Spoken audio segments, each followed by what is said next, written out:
Ghanatube sunye and some air coso ewo on my new aha and I was canning na model snowy my science of atanasi.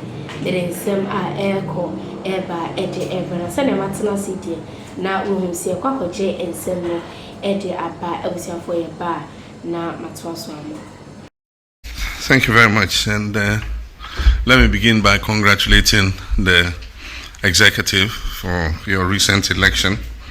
And to say how pleased my government is to work with you, the media.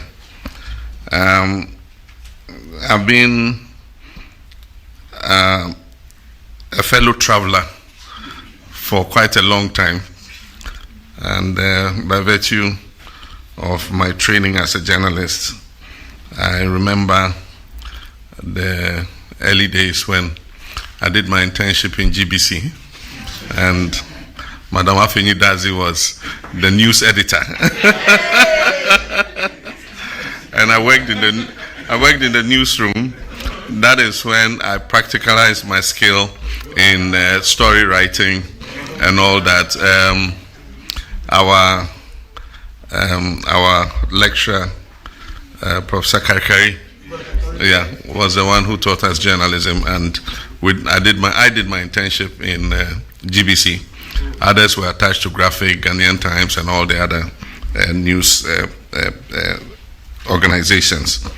But in later years, I was to find myself on the other side, having entered politics and appointed as Deputy Minister of Communications by virtue of my training. And so it was a very interesting time. Comrade Kwesi Pratt, Kweku Bakun, and all of them had been in the fight for media freedom. They had been arrested and jailed several times. And eventually the 1992 Constitution had been written. And so the early years of opening up the media space, I got involved in that when I came into government in 1997. And by then the Radio Eye issues and things had all taken place, Tarzan and all the escapades. At the time I came in, things had settled down a bit, but people were still getting used to the new regime. Joy FM was there, Gold was there, Peace FM and Co had not yet come on stream. Yes, and these were more independent media, and their reporting could be quite uncomfortable. And so as Minister of Communications, first Deputy Minister and then Minister, I really had a hard time, containing government communications. But it was a good experience. I constantly had to go on programs to try and explain what government's position was. And it was not easy with the kind of boss I had. I mean, Flight After Rawlings, he was very unorthodox. And so sometimes he would go and say something, and I have to crack my head and say, now how am I going to explain this to? But somehow we managed to get through with it. And the media has come a long way since then. And I believe that the major catalyst for this has been the 1992 Constitution. It's been one of our most progressive constitutions in the history of Ghana, especially the inclusion of Chapter 12, specifically on the media, indicating media freedoms and what needed to be done to protect the media. And for the first time, licensing was taken away, so anybody could establish a media house without the kind of restriction that used to exist before. And so we've come a long way since then. But since then, a lot of things have changed. And one of the major changes in the media landscape is technology and the new media. And so we don't have traditional media as we knew it. In terms of media houses, you either had a newspaper publishing organization, or you had a broadcasting organization. The media has become a bit decentralized, and because anybody who has a phone and a camera can report news to the public. And it means that communications is dealing with a wider range of people, not only traditional, well-organized media houses, but also individuals, especially the new group called bloggers, who go to events with journalists and vie for positions with them to get the best shots and the best stories, and they just go with their phone, edit, and then they put the news out. So the media landscape has changed and the sources of information has changed. And in many cases, it is those people who are setting the agenda, because for most of our stations in the morning, they're taking a lot of news from what 1957 covered or what GH something covered, and they have all these their little inscriptions they put on their videos, and that drives the discussion in the morning. So they become a very important part of that segment, but are unregulated. And so sometimes they go to the extreme. The language is filthy. I mean, they can just, go to town, either insulting somebody or sometimes on the limits of hate speech. And these are things that in the whole world, people are beginning to look at and say, how can we regulate hate speech? How can we regulate, extreme foul language, And so it's just an issue I'm raising so that all of us can begin to think about it. And the point is, would we classify them in the typical sense of journalists? I mean, those bloggers, are they typically journalists? Those are all questions that must agitate our minds. It has been, like the president said, we've seen a consistent decline in our international rankings, and that is an issue of concern for us. And part of it is because of issues to do with harassment of journalists, and even the unfortunate murder of Ahmed Swali, which caught international attention. And I think that since then, other incidents that have occurred have, diminished our ranking. And so we need to find a way of, one, ensuring that people, when they do that kind of thing, face sanctions or are punished. Because once there's no deterrent, they continue to do it. Or aside from that, to educate and create awareness that journalists are not enemies. They are reporting something that is happening. And so they must be given a free leverage to be able to do their reporting. Many times when I go to a function and I'm seated, I normally look at the way the journalists are being handled. And you find that there are some security personnel who just have a knack for harassing journalists. I mean, they are not harming anybody. They are standing, they are filming. Then somebody comes, you can't stand here, move, And I said, what have they done? So sometimes I have to shout and say, leave them, let them do their job, And so I think that we need to create awareness in the minds of these people.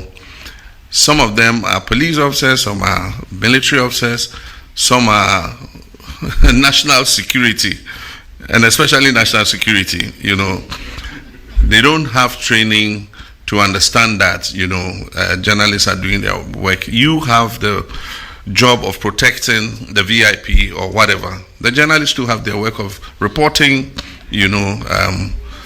what they doing their job and reporting what is going on there. And so we must find a way, and I told President that I'll want, Felix and the ministers of security agencies to create a certain forum where the Journalists Association and these security agencies can interact, so that it sends a message to them that, look, journalists are not your enemies. They are there to do their legitimate job of informing the people, and so they are not subject to harassment. With regards to the state-owned media, they are caught up in what I described as the changing media, So, because the landscape has changed and people get their information from more sources than before, it means that people are reading fewer newspapers. People are watching less of the traditional media and getting a lot of their information from short videos and bloggers and other things.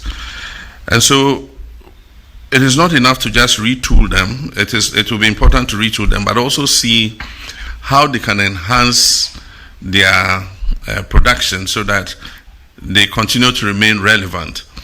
We can take best practices from abroad, from New York Times and Financial Times and all of that.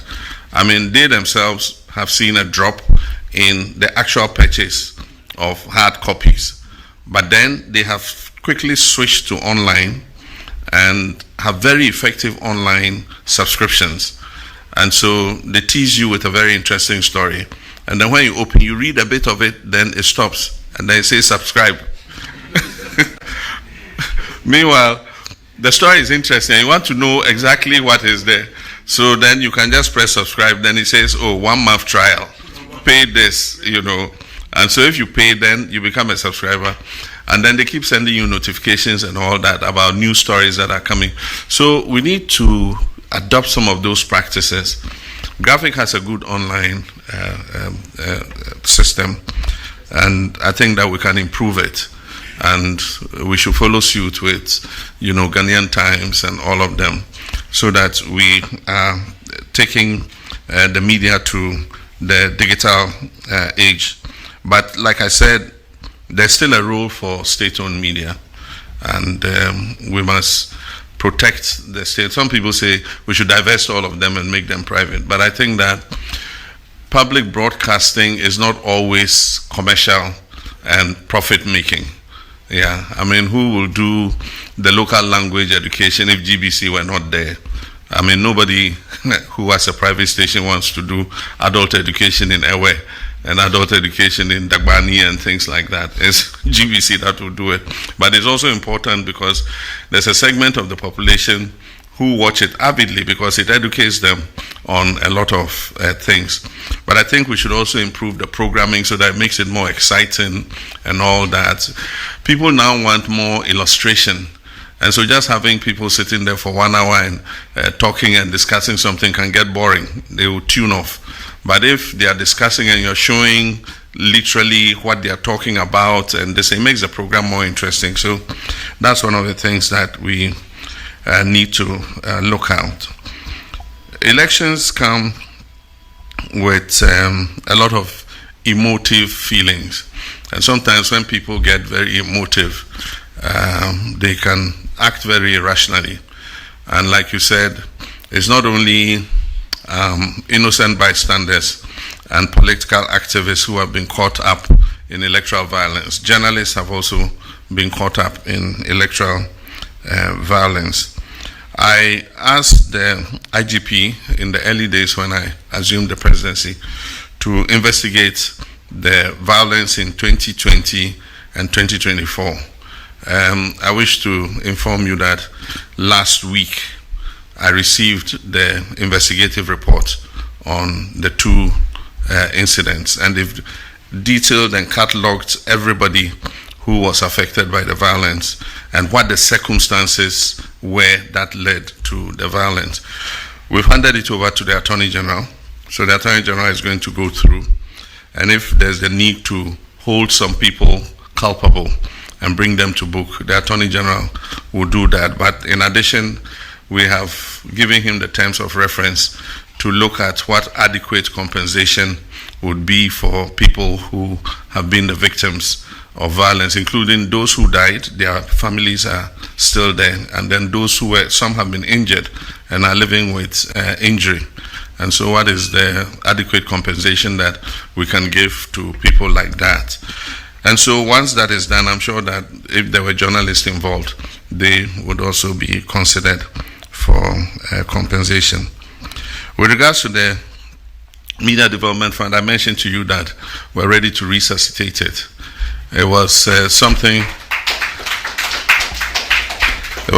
that we initiated early and then there was a confusion about how the fund was administered, and so a premature death.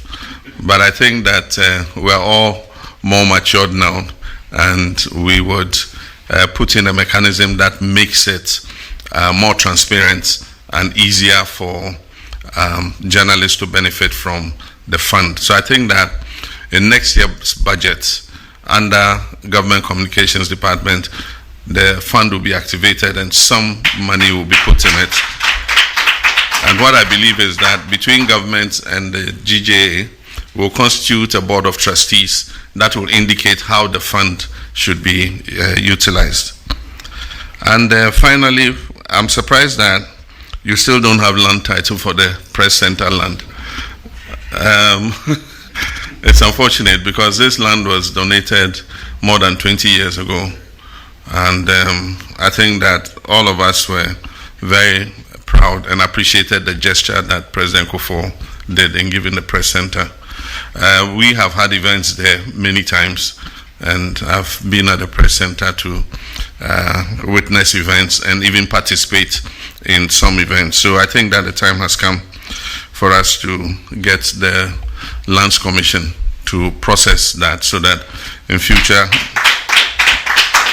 nobody can come and take it away from you. So that in future nobody can come and take it away from you. So let's work on that, but also look at the designs and costings you've made for developing that. And I think that government will be prepared to lend you a hand in developing the structures that you want. I'm sure not only government, there are many institutions, corporate institutions out of their CSR that will be willing to chip in order to create a modern, GJA press center for Ghana. Because, I mean, it's not only for your use, it is for the use of the whole nation. And so it's something that we'll encourage. So these are the few things that I'll say. But what I want to commit to you is that we're going to work together with you to make sure that we improve our rankings again in the international rankings so that Ghana resumes its pride of place as the beacon of media freedom, not only in West Africa, but in the whole of Africa. Thank you very much. ՀOCKS and some no about with major comment or comment section on major brain, not making kind na our model snowy and I would not say a day and some no a burn. Ghanatube, so see,